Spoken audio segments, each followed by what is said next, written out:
Target 50,000 కోట్లు సంపాదించాలి, కాకపోతే 10,000 కోట్లన్నా సంపాదిస్తావు కదా, కాకపోతే 500 కోట్లన్నా సంపాదిస్తావు కదా, అదే 5 కోట్లు 10 కోట్లన్నా సంపాదిస్తావు కదా. టార్గెట్ పెట్టుకో, గోల్ క్లారిటీ ఉండాలి. కొంతమంది ఏంటి గోల్ పెట్టుకుంటారు, అన్ని కన్ఫ్యూజన్ అంటే ఏంటంటే అది ఏ అర్థం కాదు. అప్పుడు నీ థాట్స్ కూడా క్లియరెన్స్ ఉండదు. అప్పుడు యూనివర్స్ కూడా నేను కరెక్ట్గా ఆశీర్వదించలేదు, అంటే పవర్ ఇవ్వలేదు. అంటే మన గోల్ కూడా క్లియర్ ఉండాలి.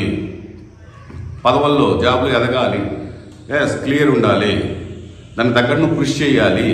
తప్పకుండా నువ్వు ఎదుగుతావు, మనం ఎదుగుతాం. ఆ విధంగా బిజినెస్ అయినా సరే ఎట్లా చేయాలి ఏంటి, రైట్ ఈ వే ఉంది.